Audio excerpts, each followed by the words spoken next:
छाता कभी बारिश नहीं रोक सकता, पर बारिश में खड़े होने का एहसास जरूर करा देता है। उसी प्रकार आत्मविश्वास व्यक्ति को सफलता की गारंटी नहीं देता, पर सहायता करता है संघर्ष में। व्यक्ति जब संघर्ष करता है, आत्मविश्वास उसका अधिक होता है।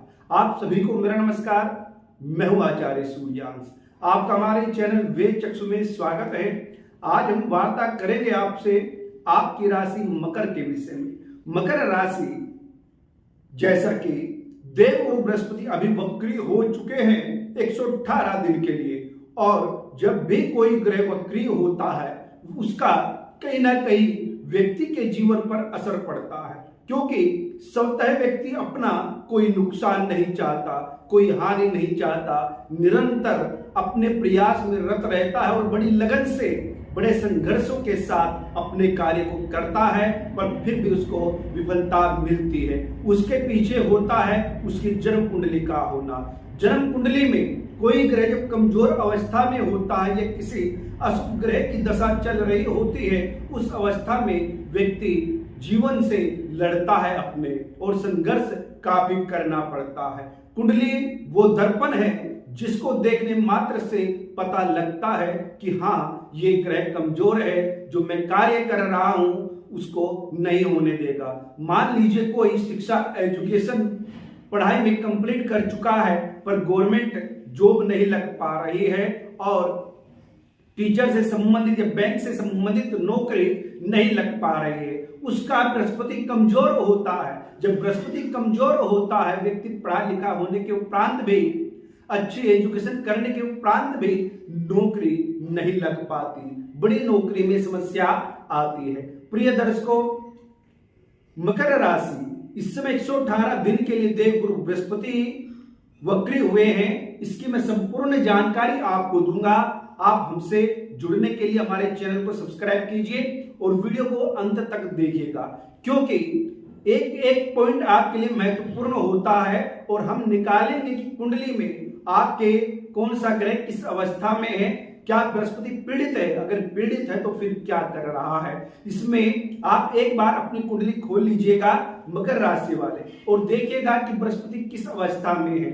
अगर बृहस्पति आपकी कुंडली में अशुभ अवस्था में है, मकर राशि में है, 6, 8, 12 त्रिक भाव में है, शत्रु राशि में है, उस अवस्था में समझ लीजिए कि बृहस्पति का वक्री होना आपके लिए कष्टदायक है। आपको अब और पीड़ा बाकी है। अगर कुंडली में आपकी बृहस्पति उच्च राशि के मित्र क्षेत्र के केंद्र भाव में बैठे हुए हैं, अपनी राशि में बैठे हुए हैं, तब बृहस्पति का वक्री होना आपके लिए सुखदायक होगा, और बड़ा लाइफ में आपकी चेंजिंग करने वाले हैं बृहस्पति, क्योंकि बृहस्पति सुख के स्वामी हैं, भाग्य के स्वामी हैं, अध्यात्म के स्वामी हैं, और पॉजिटिविटी बृहस्पति के कारण ही आती है। अच्छे विचार व्यक्ति के मन में आते हैं। आइए बढ़ते हैं, विस्तार से चर्चा करते हैं मकर राशि वाले व्यक्तियों के बारे में। मकर राशि, देवगुरु बृहस्पति आपकी राशि से चतुर्थ भाव में बैठे हुए हैं। मेष राशि में चतुर्थ भाव में वक्री हुए हैं। जैसा कि देवगुरु बृहस्पति की 2 राशियां हैं, धनु राशि और मीन राशि। धनु राशि आपके द्वादश भाव में है, और मीन राशि मकर राशि वालों से तृतीय भाव में है। तो एक जगह खर्च और हानि के स्वामी है, दूसरी तरफ परिश्रम मेहनत के स्वामी बृहस्पति चतुर्थ भाव में चल रहे हैं। जब चतुर्थ भाव में तृतीय भाव का कोई भी स्वामी चतुर्थ भाव में होता है, तब उस अवस्था में भाई से प्रॉपर्टी को लेकर के विवाद होता है, बंटवारे को लेकर के विवाद होता है। व्यक्ति को जीवन में काफी संघर्ष करना पड़ता है, क्योंकि चतुर्थ भाव भूमि प्रॉपर्टी से संबंधित है। अगर भूमि प्रॉपर्टी का देखना है, सुख का देखना है, तो चतुर्थ भाव को ही देखना चाहिए।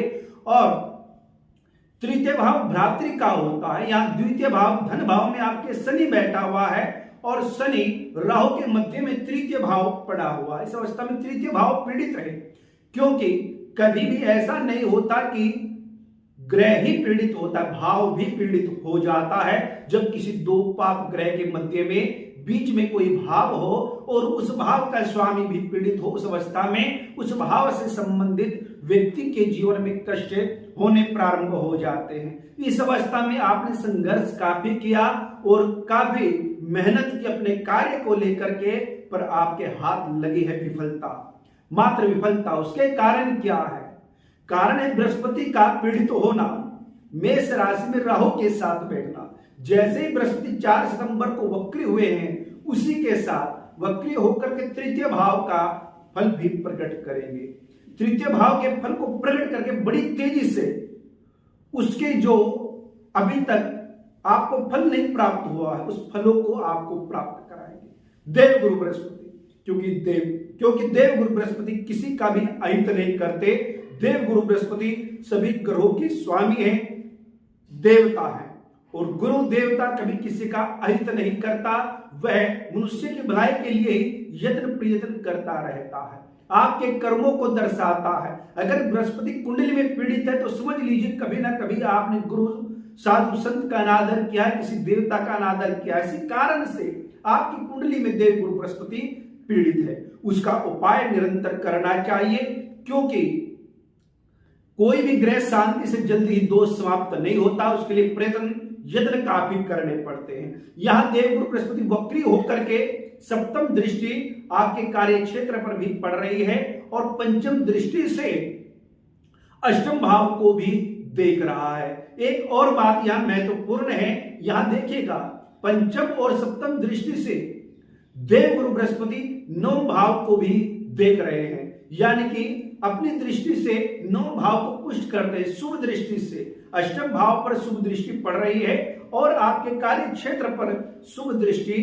पड़ रही है। इस अवस्था में नवम भाव भाग्य भी आपका मजबूत होता है। जब भाग्य साथ देने लगता है फिर कुछ भी बाकी नहीं रहता, सहजता से व्यक्ति के कार्य बनते चले जाते हैं और कर्म क्षेत्र को बृहस्पति देख करके आपके कार्य को बनाएंगे। बिगड़े हुए कोई भी कार्य है उसको सफल कर रहे हैं। यहां नवम दृष्टि से देवगुरु बृहस्पति अपनी राशि धनु राशि को देख रहे हैं द्वादश भाव में। वही स्थिति जो नवम भाव के साथ बनी है वही स्थिति बन रही है एकादश भाव के साथ। यहां आप देखेंगे अष्टम, दशम और द्वादश भाव को बृहस्पति देख रहे हैं। नवम और एकादश भाव दोनों बीच में जो भाग्य का है और एक इनकम का स्वामी, एक इनकम का है, तो यहां भाग्य से आय के स्रोत बनते हैं। बृहस्पति धन कोष के स्वामी है। धन के अगर स्वामी देव गुरु बृहस्पति है, स्थिर धन के स्वामी शुक्र ग्रह है। तो यहां बृहस्पति चतुर्थ भाव से शुक्र देखा जाता है और शुक्र के स्वामी चतुर्थ भाव में ही विद्यमान है। राहु जहां छल प्रपंच दिखाता है और बृहस्पति के शुभत्व को कमजोर कर रहा है, उसी के साथ जब बृहस्पति वक्री हो जाते हैं, क्योंकि वक्री ग्रह को चेष्टा बल प्राप्त होता है। किस प्रकार से? जैसे यहाँ 6 प्रकार के बल होते हैं, स्थान बल, दिग्बल, काल बल, चेष्टा बल, नैसर्गिक बल, दृक बल। इस प्रकार से 6 प्रकार का बल ग्रह का होता है। उन्हीं में एक चेष्टा बल है जो बृहस्पति को वक्री होने के कारण प्राप्त हुआ है। जब वक्री होकर के राहु की क्षमताओं को समाप्त करते हैं, राहु भ्रम में डाल देता है। राहु छल प्रपंच का कारक है और छल प्रपंच से व्यक्ति को धोखे में ले सकता है। भूमि से संबंधित, कार्य से संबंधित, आपका कार्य क्षेत्र बहुत अच्छा है, लगन से आप अपने कार्य को कर रहे हैं, पर फिर भी यहां कोई विरोधी आपका गुप्त रूप से शत्रु आपका आपके कार्य में अड़चन डालता है, परेशानी डाल रहा होता है। उनसे बचने की आपको आवश्यकता है। यहां पर भाग्य भी सपोर्ट कर रहा है। खर्च आपका इतना अधिक नहीं होगा, अपितु अभी तक खर्च अधिक हो रहा था, पर बृहस्पति वक्री होकर के शुभ दृष्टि द्वादश भाव पर डाल रहे हैं और साथ ही साथ तृतीय भाव का फल भी देंगे। मेहनत प्रयास भी आपके रंग लाएंगे और सार्थक परिणाम उसके देखने को मिलेंगे। प्रिय दर्शकों, 118 दिन देवगुरु बृहस्पति के वक्री होने से आपके लिए बहुत अच्छे जाने वाले हैं, क्योंकि बृहस्पति वक्री होकर के यहां बहुत भावों को प्रभावित करता है। तृतीय भाव को वक्री होकर के प्रभावित कर रहे हैं, अष्टम और नवम, दशम, एकादश, द्वादश भाव को भी प्रभावित करते हैं। बृहस्पति की शुभ किरणें, शुभ आशीर्वाद आपके लिए मंगलकारी होगा। और अगर कुंडली में देवगुरु बृहस्पति है तब आपको बृहस्पति की शांति अवश्य करनी चाहिए। बृहस्पति के मंत्र का जप करना चाहिए, जिससे बृहस्पति का अशुभ प्रभाव आपके ऊपर ना पड़े, कोई अनिष्ट ना हो और अनिष्ट से बचने का उपाय हो जाए और बृहस्पति शुभ प्रभाव आपको दिखाए। प्रिय दर्शकों, आपके लिए हम एक अपने चैनल पर प्रोग्राम लेकर के आए हैं, जिससे आप सुगमता से, सरलता से अपनी कुंडली के बारे में स्वयं जान सकते हैं, देख सकते हैं। कार्यक्रम का नाम है आओ चले ज्योतिष सीखें। इस प्रोग्राम के माध्यम से आप धीरे धीरे अपनी कुंडली के बारे में जान सकते हैं। जब तक आप अपनी कुंडली के बारे में नहीं जानेंगे, तब तक सटीक आपको पता नहीं लगेगा कि जीवन में कैसा घटने वाला है, क्योंकि ग्रह आपके कुछ और होते हैं और व्यक्ति के कुछ और होते हैं। जन्म कुंडली के आधार पर ही ग्रह अपना फल प्रकट करते हैं, गोचर का भी। तो इसलिए कुंडली का जानना आपके लिए बड़ा महत्वपूर्ण है, इसलिए हमारे कार्यक्रम को अवश्य देखिएगा। आओ चले ज्योतिष सीखें। और हमारे साथ जुड़ने के लिए हमारे चैनल को सब्सक्राइब कीजिए, वीडियो को लाइक और शेयर कीजिए, बेल आइकन का बटन दबाएं।